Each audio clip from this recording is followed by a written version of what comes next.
This podcast is sponsored by nobody. Hey dudes, this is Barbie Wilde, the female Cenobite from Hellbound Hellraiser 2, and you're listening to Tommy Throwback Kovac on Splat from the Past. Oh my god, I can't believe Tommy just farted. I'm gonna have to tear his soul apart. Hey dudes, welcome to Splat from the Past, the only 80s themed horror sci-fi show where things could get totally radical. Now today I will be welcoming Darlene Levin. She and her twin sister Maureen, who's alive and well, but unfortunately cannot do this interview. They played Flora and Fauna, the two Siamese twins in the Addams Family. And it's celebrating its 30th anniversary today for the 1990 remake movie, which I saw in the theater when I was 8 years old. She's coming on the show today to talk about, the making of that movie, and I think they were in Addams Family Values, but they may have been cut. I'm not too sure. I got to ask her about that. And they were also in Hellraiser Inferno, and I'm going to ask her about that as well.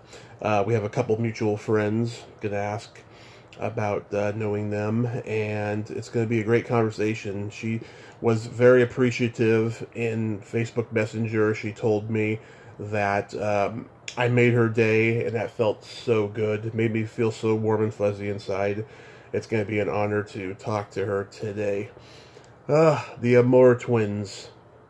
So, here is my interview with Darlene Levin.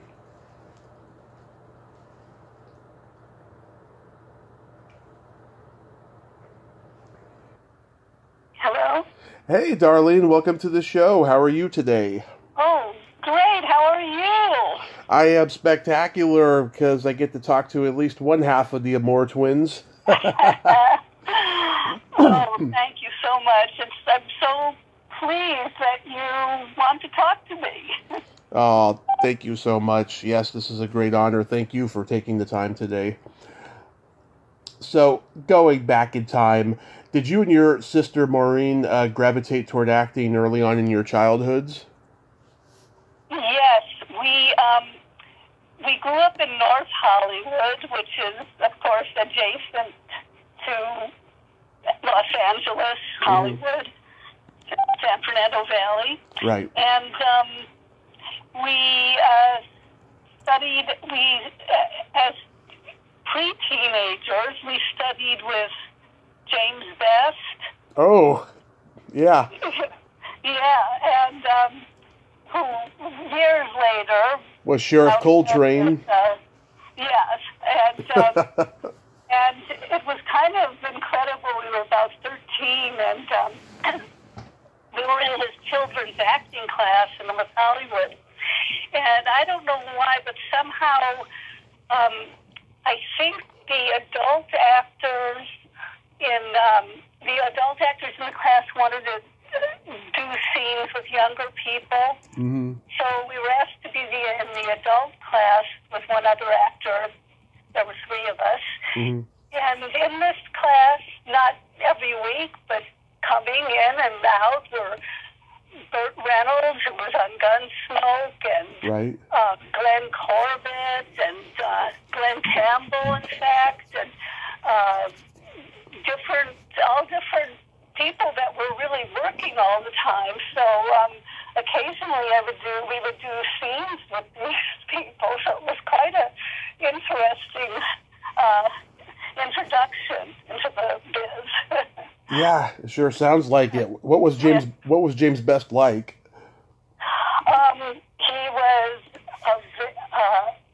He was actually, at that time, he wasn't even 40 yet. He was an incredibly handsome man.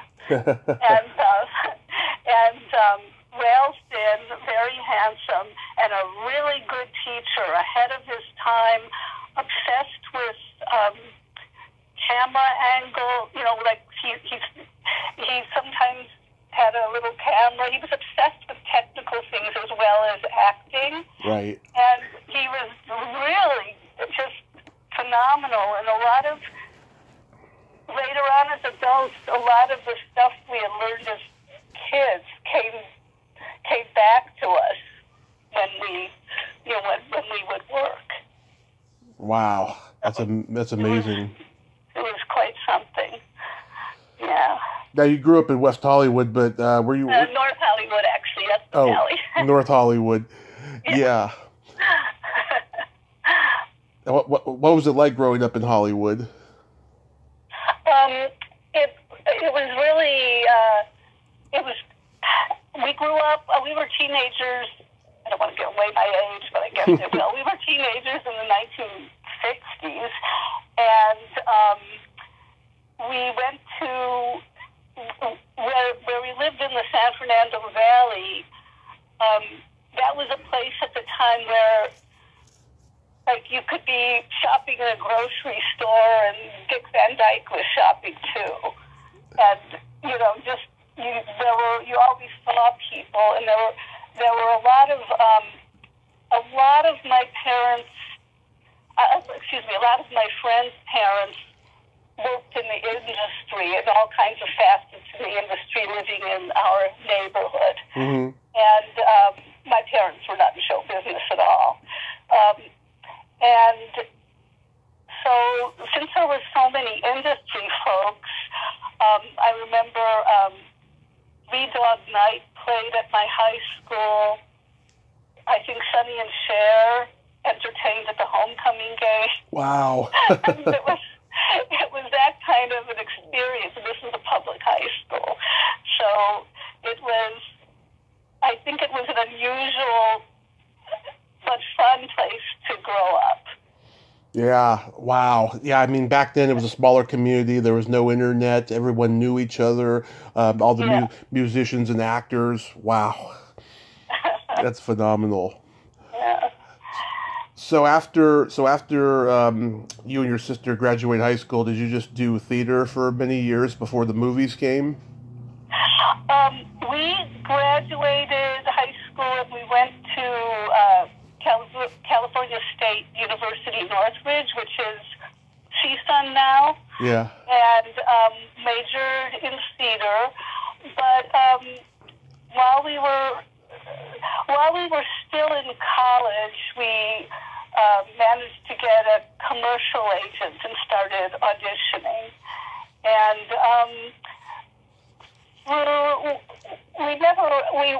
we did quite a few commercials, but over the span of many years. Mm-hmm. And then we both became teachers in the Los Angeles Unified School District, and still occasionally did commercials. Oh. And then when we were the audition for Addams Family came along, mm-hmm. And that was, much later. We out of high school, at least 20 years by that time. Yeah. And we auditioned for that, and then the rest was magic. Yeah. So, how did that come? There was just a standard audition. There was an agent who, an agent Jody. I know her by her real name. What name does she go by in show business? Because she's still an agent. Her name is Jody Anderson. Mm-hmm. She had given us had helped cast us in our first job in the industry years ago, and we had remained friends.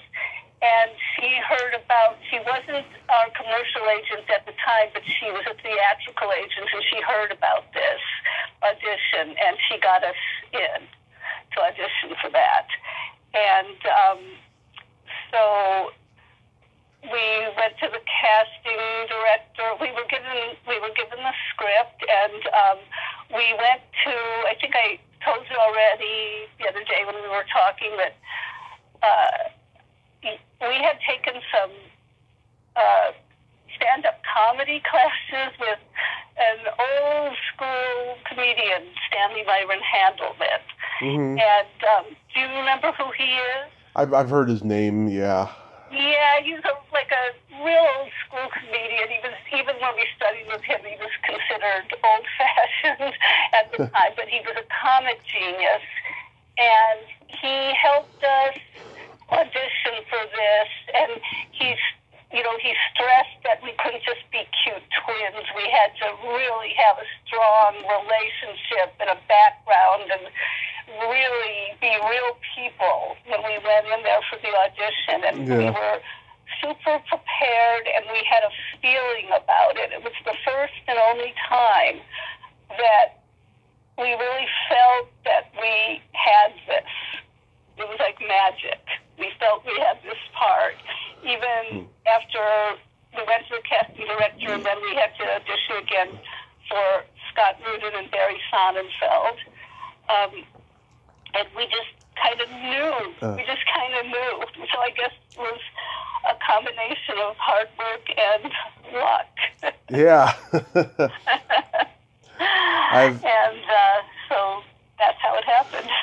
Yeah. And I've talked to Jimmy Workman, Carell Stroiken, Kate McGregor Stewart, who interviews Morticia for a job at the temp agency or whatever. Yeah, and I mean, I've always loved this movie, and because I grew up, watching the show, and my dad took me to see the movie, and we just loved it. We still quote it to this day. Were you a fan of the original series? I certainly watched it. Yes.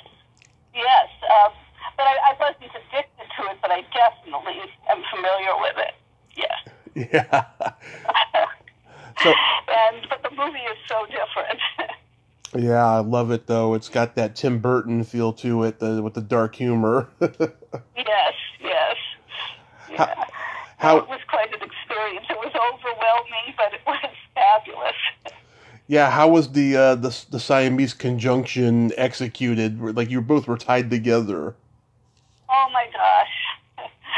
We were stuck to each other for hours and hours on end in a very uncomfortable costume, let me say that. Yeah. And it was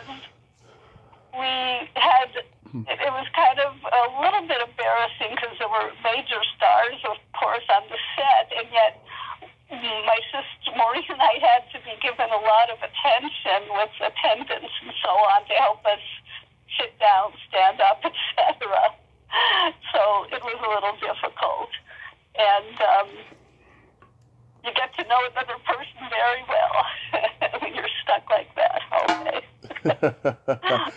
Yeah, I can just imagine being on that set 10 hours a day and tied like that. Oh, my God. And then after that, you don't want to see your sister for a while. Right. We had to, make sure we ate we had to, time everything together. It was really something. But it was a great experience, and it was such a big deal, too. So I'm very, very grateful for that. And, yeah.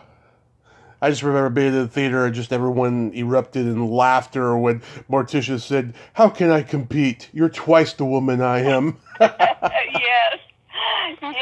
Oh my God! And the chance of working with Angelica Houston and Raul Julia and Christopher Lloyd. What an amazing, first-time movie experience for an actor. That was fun. Yeah, how was working with Dan Hedaya? Oh, he's a really good actor. Very good. I liked working with him. I mean, I didn't get to know him real well or anything like that, but I certainly liked doing the scenes with him. Yeah, he always plays, an intense bad guy, but this was like a rare time where he played a vulnerable, mild-mannered bad guy. He was like a middle-aged lawyer who let everyone walk all over him,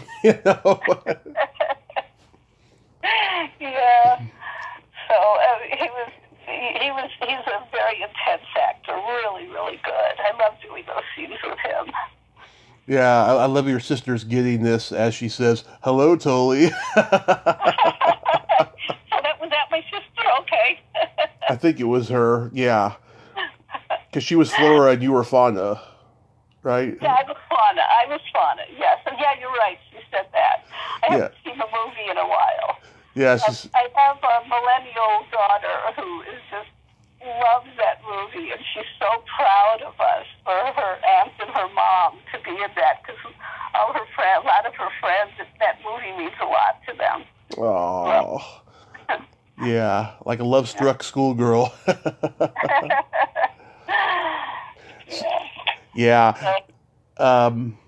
Yeah, they put you both in straitjackets when you leave the party. Yes.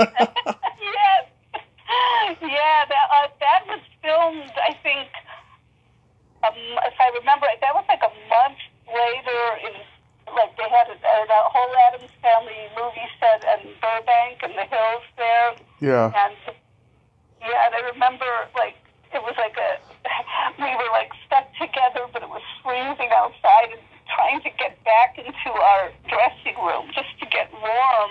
Like we couldn't like physically do it. We had to be pushed in by the wardrobe person. Yeah. It was quite something. But that was fun, the straitjacket scene, yeah. Yeah. Oh, it must have been just amazing to see that whole Mamushka dance number, being done. I mean, it's like film magic. Oh, the Mamushka that was really choreographed, and that took quite a long time. It was really something, and that was one of the most interesting and best experiences I have ever had, and we loved that. And just even watching Raul Julia and Christopher Lloyd with the knives, Yeah. that was so much fun. And I love how Tully's wife, Dana Ivey, plays. She ends up with Cousin It. Yes. John Franklin was Cousin It, yes. Yeah, I talked to the original Cousin It just before he died. Oh, did you? Oh. Yeah. No, John Franklin was from Children of the Corn. Yes, and I've been trying to find him, like, get in touch with him and stuff. Yeah, I didn't know he was Cousin It until I was doing research. Really nice guy. I think this is like 10 years ago, I think he was living in Santa Clarita, and he was a teacher, I think, in one of the public high schools there, if I remember right. I might not have that correct, but that's the last I heard. So I guess he's hard to get a hold of. Huh? Yeah. Earlier in the movie, Gomez and Fester are in the study watching old home movies of when they were young, and you see them dancing with the Amore twins when they were young, and like Fester's like putting his finger in her ear. Yes, yeah, and those I met the young girls that were playing where they were playing us in that. Yeah. I got that scene, and they looked so much like young versions of us. It was kind of amazing. Yeah, you met them at the rap party? I met them, I think, in passing during auditions. I can't remember exactly where I met them. I'm pretty sure it was on set. Yeah. Last week I talked to this historian, Steve Cox, who wrote a book about the Addams Family, and we did a tribute last week to the Addams Family and the Munsters, and he actually visited the set of the movie you were in because he was friends with Patty Maloney. Oh, okay. I remember her. Yes. Yeah. He told me it was just amazing what he saw being filmed and how they did it. It was during the Mamushka scene, and yeah, he told me he's got a fondness in his heart for that. Oh, I love that scene. I love the whole thing. Yeah, that was. It's really something to look back on, and it just seems to be being in that movie is the gift that keeps on giving, because people every year, it seems like more and more people like celebrate it and watch it and so on. So I'm just so pleased. Yeah. Now, were you two in the second one? I can't remember. Actually, yes, we were. But we weren't like part of driving the story like we were in the first one. So Yeah. I think some of our stuff ended up on the cutting room floor and that. So, but we are in it, but not noticeably. Yeah. That was a little disappointing. I have to admit that, but yeah, we are in the second one. Yeah, I like the second one just as much as the first one. There's a lot of funny stuff in that one too, like Jimmy in the turkey costume saying "Eat me." Yes, yeah. I've seen the first one many times. The second one, I think I've only watched it a couple of times, but I loved the little girl Mercedes who was in the first one with Cookie. She had a much enlarged part in the second one, if I remember right. Yeah, the girl who's selling the Girl Scout cookies in the first one, she's Wednesday's rival at camp in the second one. Yeah. And so also I just wanted to say that I didn't work with them per se, but I loved little Christina and little Jimmy. I thought they were darling children. They were so young. Yeah. Christina kind of amazed me. She was only 10 years old. I didn't really get to know her, but she was she was thinking like an adult actor at that age. Oh yeah. That's something. Yeah. Oh yeah. Well, I've heard her say in interviews, she was mentored by Winona Ryder and Gina Davis on the earlier movies that she did and stuff, and she really embodied what she was taught. She really did. Yes, she was amazing. So I was just so entranced by these people, and I loved in the first movie, Grandmama was played by Judith Malina. Yeah. And she was really famous in theater circles because she and her late husband had started the Living Theater, which was an avant-garde theater in the 50s and 60s. And I don't think a lot of people on the set really knew who she really was. She was quite an important theater figure. And she was a real character. She was very political. I remember that during the filming, the Iraq War had just started, and she was missing in action from the set because she was out protesting. Yeah. So it's like kind of funny. So I don't know. I thought it was kind of fascinating meeting her because I had studied theater in college, and it was like, there she was. Yeah. Yeah. Carol Kane played her in the second one. She's had an amazing career. She's like one of those actors, like, she takes her acting parts very seriously, but she can be fun and goofy and have fun and do comedy, She is terrific. Carol Kane is just a terrific actress. Or actor, I should say. I don't know what to say anymore. And also, too, it's come out in recent years that this was an Orion movie, but because they were going bankrupt, Paramount bought the movies. I remember when that was happening, but it didn't have an effect on the talent, I don't think, at the time. I mean, no. We heard the news, but it didn't, there was all kinds of stuff going on in the background, but we didn't really know about it. Yeah, because there was 4 or 5 movies that Orion shot in 1990, 91 that didn't get released until 94 because of the bankrupt issues. But Silence of the Lambs and Dances with Wolves, those movies temporarily pulled them out of the bankruptcy, But then there were some legal troubles with the movies getting released anyway, so. It was a sticky situation, but at least, the Addams Family came out fine with it. I can't say the same thing about Car 54, Where Are You? That's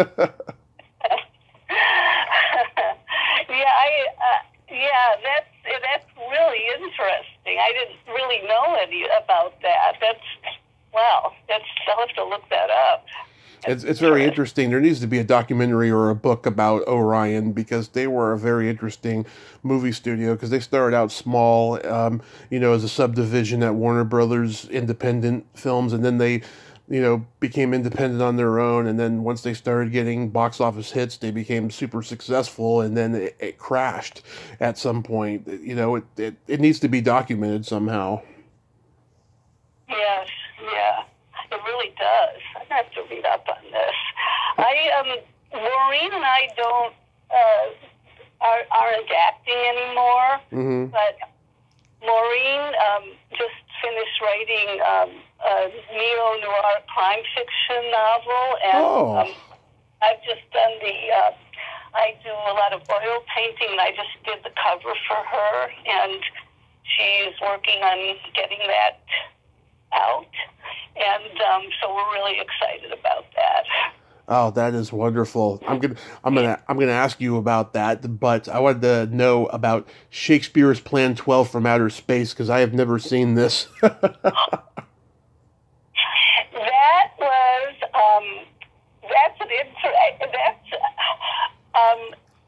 Spike Stewart wrote it, directed it, Mm-hmm. and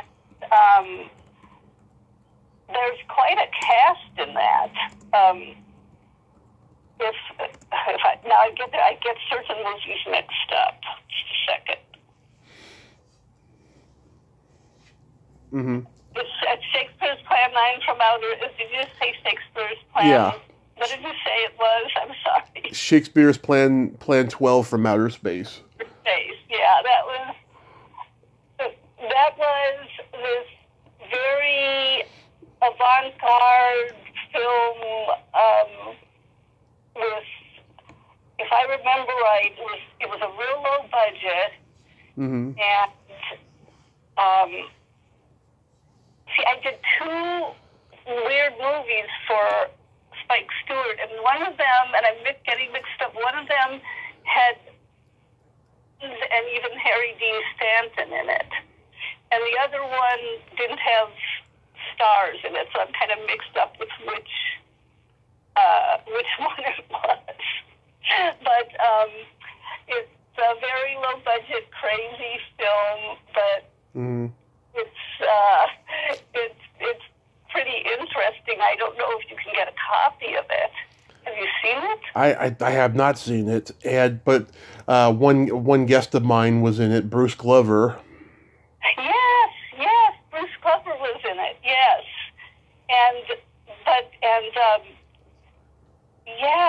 it was really strange because there were quite a few well-known people in it, and but it was incredibly low budget. But the guy who directed it had a wonderful personality, and he knew a lot of people who were more than willing to work for him and do this movie. So his name was Spike Stewart. Mm-hmm. Really interesting guy, yeah. Also, Kay Lenz was in it, and the infamous Frank Doubleday. I wish I could get in touch with him. Yes, Frank. Actually, it's funny. I know Frank from college. I know Frank, and Spike Stewart was a mutual friend of his, and now I'm remembering. That's when Maureen and I got cast in that. Frank passed away a couple of years ago. Oh, I didn't know that. Yes, he did. Yes. Wow. I don't know all the circumstances. We had been great friends when we were younger. Over the years, we kind of lost contact, but I knew Frank, and I also knew Kay Lenz from high school. She was a couple years younger than my sister and I are, but I did, so it was like I knew Frank and I knew Kay Lenz already, so that was interesting. I did another film for Spike, and that's why I got mixed up for a second, because it was another strange film. Okay. so excuse me for being very blurry about it. Oh, it's okay. It happens all the time. Yeah. But, so that was a lot. that was a lot of fun. Now that I remember it really well, but I was also in. I was kind of. I might have been getting it mixed up with Maureen and I. One of the last things we did was we were in Hellraiser 5, and we played. Yeah.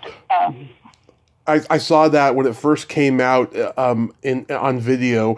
I was in high school. I was like a senior in high school, and I watched it, and I was like, "Oh my God, it's the Amore twins!" Yeah, so that was a lot of fun too, and that was we did some commercials after that. Oh, and a couple of TV shows. We were on Third Rock from the Sun. The Sun and The Pretenders. And then, life happened, and we kind of got away from everything in the business. So, How did you two get in Hellraiser Inferno? That was an agent. We had an agent, and we just auditioned for it. Did you see Doug Bradley in his pinhead makeup? I did, and I have to say that it was. I couldn't even really look at him. It was so disturbing. I just kind of averted my eyes the whole time. I couldn't even say hello. That's how scary it looked. I met him twice at horror conventions. He's a nice guy. Yeah, that was fun. That was interesting, and I think that we just did some commercials over after that, and that was kind of it for us. Yeah. How was the experience on Third Rock from the Sun? Now, that was actually one of the best business experiences we ever had, because the star of Third Rock from the Sun, oh my God, I'm losing names. Who's the big star of Third Rock from the Sun? John Lithgow. John Lithgow was so... You know how when a star is fabulous, everybody else is fabulous? Yeah. It's like it just seemed like a really happy together set. Right. And what was really interesting is we did complete cast run-throughs in his dressing room with the entire cast, which I think is probably unusual. So that was just a phenomenal experience. Yeah. We really liked it. That was great. And again, working with really well-known actors is always a gift. Yep. So you paint now? Yes, I do. Have you been painting your whole life? No, I started it. I had never painted before, and then I started studying with an oil painter, Julio Panicello, in Los Angeles, and who, by the way, this year has been named by LA Magazine the best painting class in Los Angeles, with a group called Ruthless Painters. And so I started painting. I had never even held a paintbrush since I had been a kid. And then I discovered I loved it just as much as I loved acting, if not more. And so this has been about 6-7 years now, and I've been doing that ever since. And so Maureen and I always have to be doing something creative. Oh, of course. Everyone's got to be creative, otherwise you lose your sanity. Yes, in this world, of course. Yeah. So how many novels has Maureen written? Actually,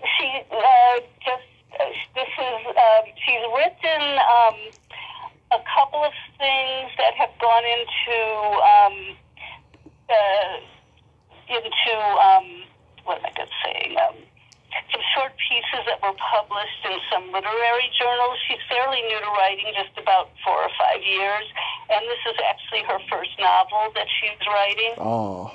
Written, and she's publishing it, and it's a neo-noir crime fiction, and we're really excited about it, and I did the cover for it. That's great. Oh, I love that. I'm gonna read that one. I'll tell you. Yes. It's got a working title, but I think the title is going to be changed, and temporarily it's called Smart Cookies. And there is a twin theme in it, believe it or not. Mm-hmm. And, so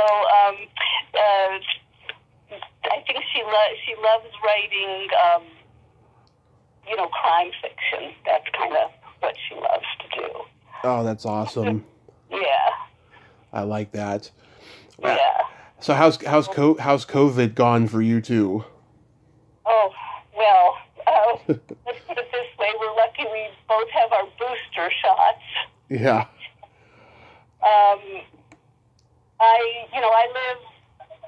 I live in the Palm Springs area, mm-hmm. and we just have to be very, very careful, and we mask up here and be very careful. And the same with my sister living in Santa Monica. It's just been hard. We've had a couple of family members who've in other states who were being careful and suffered through it. And how's it going with you? We have a very low death count over here in Redding, California. I don't know what the current number has been, but I remember by the end of last summer in 2020, it was only 70, which is good but bad for the families involved. We've Redding's way up north, and it's quite inland. I'm trying to get where Redding is. Yeah, it's up north, and it's just it's like 8 hours away from LA and just 3.5 hours from San Francisco. Mm-hmm. That's where I'm from, San Francisco. And we've gotten our two shots. We haven't gotten the boosters yet, but I'm glad you brought that up because I'm going to ask my mom later on, if we're going to make time to go get boosters. But yeah, I mean, I had a 24. It wasn't even a 24. It was a 48-hour virus in May of last year when COVID was just starting. That I could have swore I had COVID because I was just miserable. And I got tested, and that's a very uncomfortable test to have that Q-tip up your nose. Oh, yeah, I've had that. I had a scare at the beginning, too, but it turned out I didn't have it. So. Yeah, so I didn't have it, but I was damn certain I did. I mean, the symptoms are, you can't taste or smell. I mean, I could do all of that, but my nose was a little stuffy, and I had drained energy and all of that. Oh, well... But your test came out negative, I assume. Came out negative. I did not have it. Good. Yeah, it's also scary. What a world we live in. What a world. I just hope everybody just gets their shots so we can be done with this nonsense. I hope so. I mean, it's starting to dissolve, it's been dissolving for months. Just hope it keeps going, and that we have some kind of hope, some kind of, something that, came about when, the Beatles came out after Kennedy was assassinated, something that'll, shake up America in a good way, Yeah, that's right. I remember when the Beatles came. Quite something, but I couldn't get tickets to the Hollywood Bowl. Oh, my mom saw them in the Bay Area at the Cow Palace in Daly City in '64. She got to go backstage, meet them, and back then no one was really taking that many pictures with celebrities, so she got their autographs, and my uncle accidentally threw them out. Oh my gosh! What an experience! Yeah, she still won't forgive him for that to this day, you know. I can imagine that. Oh God. Anyway, I go by the name of when I'm not talking about me. Oh, my ego. I go by the name of Darlene Hodgetts now. Yeah. And so a few of my paintings are on Ruthless Painters at Instagram, interspersed a lot of other people's paintings, if anyone wants to take a look. I'll definitely take a look at it. I should have done that last night, but I didn't think about it. I was running errands with my mother and then doing some research, and then, getting ready for the week, with the emails I got to write for the following week's shows and stuff. I should have already looked at them, but I will take a look at them. Okay, and are you going to be showing, is this podcast for a special day of different people from the Addams Family, or? No, you're the only one from the 91 Addams Family that I've got, and no, it's going to air, in a little while, and to me it is a special day because I'm talking to you, and it made my day that you said that I made your day, in Facebook Messenger, and I just told me your background. I went, oh wow, that's something. Yeah, I don't hear that a lot. That I made someone's day, so it really touched me, and I appreciate it, Darlene. Well, thank you, Tommy. Thank you. Absolutely. Honestly, just the fact that some people know who we are after all these years, and I once went. Once on Halloween, I was out and I met some women who were going as Flora and Fauna to a Halloween party. Oh, I love it. And it's like little things like that happen from time to time that are just so incredible. A lot of people from my generation, they love cult movies, and they dress up as, characters that are very memorable from cult movies for Halloween every year. It's pretty phenomenal. I haven't seen anyone dressed as Flora and Fauna, but I've seen things like, girls dressing up as Daryl Hannah in Blade Runner, playing that scary android character and stuff. Yeah, my generation has pretty good taste in movies, I have to say. But the generations after me, you mentioned Marlon Brando. They're like, who's Marlon Brando? You mention... You can even mention John Travolta, and they say, who's John Travolta? It's really weird. It's really funny. I've had people say to me, who's Mick Jagger? Yeah. Yeah. Who's Betty Davis? Yeah. It's like, okay. But, I made sure my daughter started watching movies, black and white, and films, and appreciating all kinds of movies, because I think that's important to know, to look at the culture and so on, and learn about history that way. It's very interesting. You and your sister should sign autographs at the Hollywood show, because Jimmy does that. How do you get involved with that? I have no idea. When I put this on Facebook, I'm going to tag Jimmy and stuff. You and I, we can connect and stuff. And you could probably, message Jimmy, say, hey, remember me?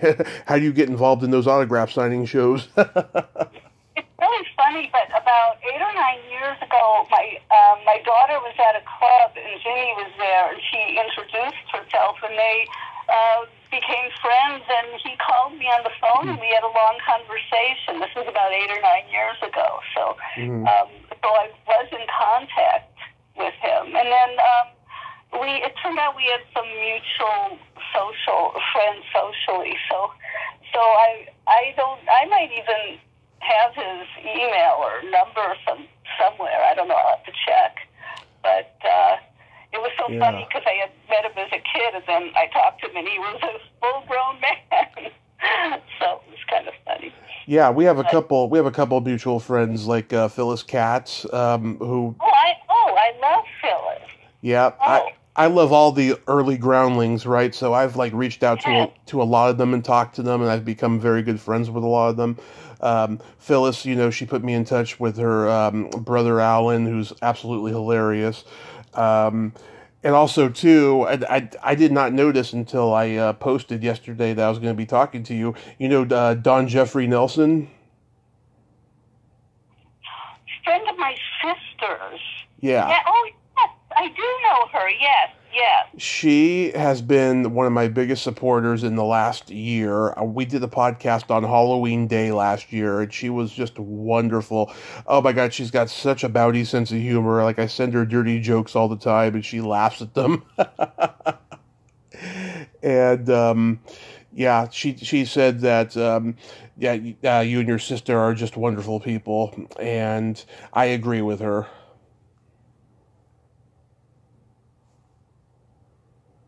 Darlene, hello?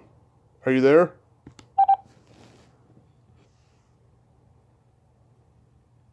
Darlene? Darlene, hello? Are you there? Yes. Are you there? Yes, I'm here. Oh, my God. We lost signal there for a moment.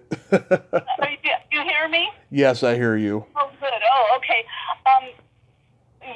I remember Dawn. She was great, and her husband has at times been an acting coach for my sister and me. Yes, he's the guy. He's the guy with the bouncing tomatoes in Gremlins 2. And she was very shocked that I knew that. And Phyllis Katz. Oh my God, she is the greatest teacher. I've taken some writing classes with her, but I also took an improv singing class with her. Right. And fantastic woman. And so it's funny, we have mutual people there, huh? Right. And and the funny thing is too, when Don's husband was in Gremlins 2, he worked with two twin actors. Do you know Don and Dan Stanton? Yes. Oh my God, they're redheaded. Yeah, redheaded, kind of heavy set. They got mustaches. Yeah. I know them. I don't think they would know me. I know them from like a theater program at Hollywood High School, like a summer theater program. Yeah, they're LA guys, from what I understand. Yeah. And do you know about the International Twin Festival? No, tell me about it. Well, I haven't been there in years, but there's this International Twin Festival that is held, I don't know, during COVID it probably wasn't held, in Twinsburg, Ohio, every August. Excuse me. Years and years. I think there's a couple of documentaries on it.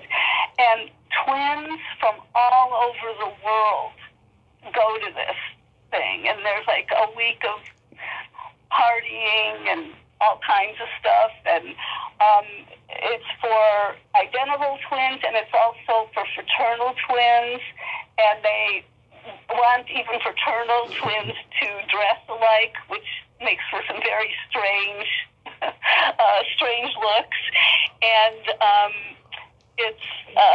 it's really something. It's just incredible. So you should look that up. You might find that's a very fun thing too. I'll definitely check it out. I don't have a twin, but like, yeah, I've known a lot of twins in my life. Yeah, it's quite something, isn't it? It is. It's a very interesting genetic phenomenon that has carried through generations. Yeah, there are a lot of like twins that I met at this festival. There are a lot of twins that like stay with each other their whole lives. I mean, they live with each other. They do everything together their whole lives and never really separate. Yeah, there's always been a conspiracy theory about the government doing cloning experience, right? The only really the only real cloning there is twins when they're born, when the fetus or whatever splits in half. That's about it. Yes, yeah. So, I don't know too much about science, but yes. I don't either. I'm just talking about, what I've learned from watching television, too much television. What are your favorite shows right now? Let's see. There's a show that just premiered last week that Gwyneth Paltrow is hosting, where The Goop thing, yeah. Yeah, teaching couples how to have better sex lives. It's funny. It's graphic without being overly graphic. There's like no swearing in it, and there's no. I mean, you see sex happening, but you don't see like it in a porno kind of a way. It's a really good show. I watched all 6 episodes, and I've told all my friends to go check it out as well. I love Cobra Kai. I love the season that premiered in January. I'm looking forward to next January's next season, because it's getting better every season. And that's about it. My brother's told me about Stranger Things. He told me I would like it because it's so 80s, but eventually I'll get around to watching it. I like Succession. What is it? Succession. Obsession. Oh yeah, I've heard of that show. I love that. And I also love The Morning Show with Jennifer Aniston. Oh, okay. And yeah. Yeah. So, I love movies. I love film. I'm not, I know you really are into the horror genre. I know. That's one of my favorite genres, that and comedy and science fiction. And I mean, I love all genres in general, but those are my 3 favorite. I just saw a movie that you might love. It was from 1952, and it's an Argentine film called "The Beast Must Die," and it's in Spanish, of course, with subtitles. I've heard of it. It's a real twisted noir. Prize movie, and I had not even known about it to the other day, and it was just great. 1952, The Beast Must Die. I've heard of it. It's that good? I should check it out. Yes, definitely. Yes. Nice. So there's this secret silly game that I like to play with my guests. This is a series of silly slumber party questions, and it's not win or lose, it's just pure fun. And how the game works, Darlene, is I ask you the question, you answer it, and then you ask me the exact same question, and I answer it. Okay. And here we go, I guess. And feel free to comment on answers, and I will do the same. Okay. Darlene, are you ticklish? Yes, I am, and I especially can on the bottom of my feet. Are you ticklish? Yes, bottom of my feet, around my belly button, my shoulder blade. Those are my 3, no places of tickling. Tickling can be evil. Yeah. Oh, did you and Maureen used to tickle each other growing up? No, we didn't. Did you used to tickle your brothers and sisters when you were growing up? I have one older brother. He did a lot of, slapping me around and stuff, just because we were always fighting and stuff. But that was about it. No, I had to get tickling from like my aunt and stuff like that. But yeah. What's your favorite part of the body? It could be anything.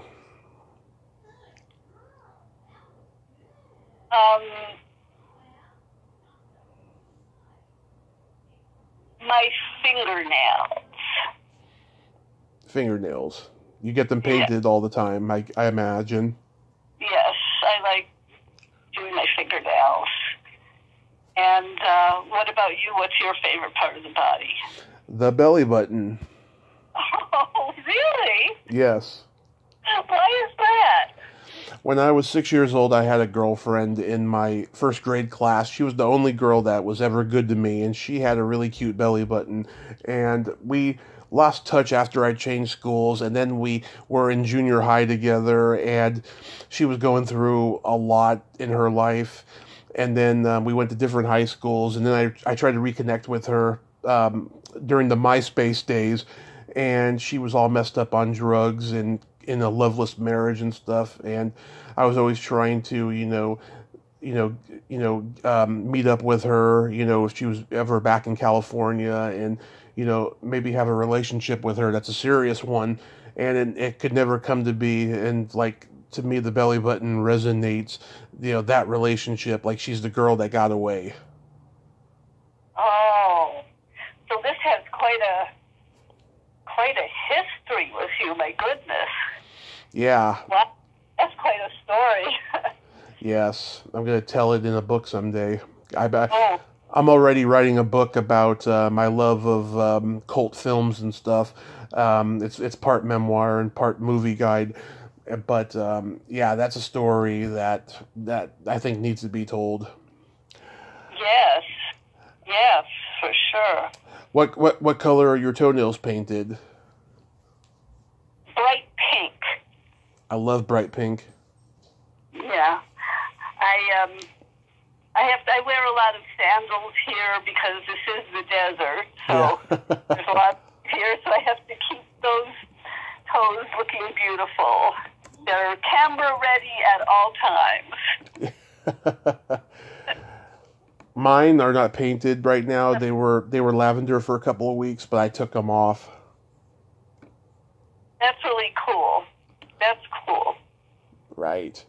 Do you do your nails do you do it all the time? Do you do your toenails and stuff? Not as often as I used to because of COVID, because I haven't been going out much, but for years I did. I used to get them done professionally, and then I stopped because, they don't sterilize their instruments, and I got fungus, but then I started doing it on my own, and I've been doing that since I was 13 overall.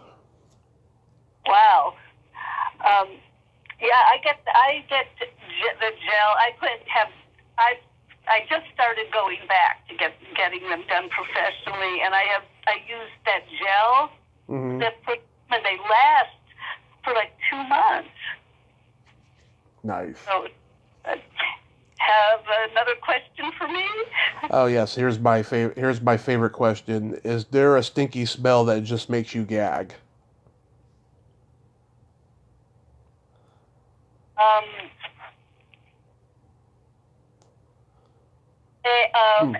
Like rotting eggs. Rotting eggs. Yeah. Eggs. Yeah. That sulfur smell. I don't even like hard-boiled eggs. I can't stand the smell. Which, by the way, Maureen has, I don't, but Maureen has an egg phobia. Oh. and she has a true egg phobia. Like, you never go out to breakfast with her, like, into a restaurant because other people might be eating eggs. I take it she doesn't bake either. No, she's able to bake, like, she's able to put eggs into a recipe and mix with it and so on, like a cake, or, she's able to do that, but I'm actually her official taste tester. Like, we could be at a party and she'll say to me, test that out if I can eat that. And I can just tell by tasting it, whether as an egg flavor or not. And I could tell her, yes, you can eat it, or no, don't touch it. And I'm always 100% right, and when she hasn't listened to me, been in trouble. For me, it's either farts or feet. Did you say? I missed that. I'm sorry. What did you say? For me, it's either farts or feet. those aren't very pleasurable either, are they? No, I mean, I don't have kids, right? But I have two nephews and a niece, and like anybody I talk to says, yeah, if you have kids, you could relate to that. Yeah. That's funny. I got a couple jokes for you. Okay. I hope I get them. What did the elephant say to the naked man? The elephant say to the naked man? I don't know. What did the elephant say to the naked man? Man, how can you breathe through that thing? Okay. Have another one? Yes. What do you call a boy that doesn't masturbate?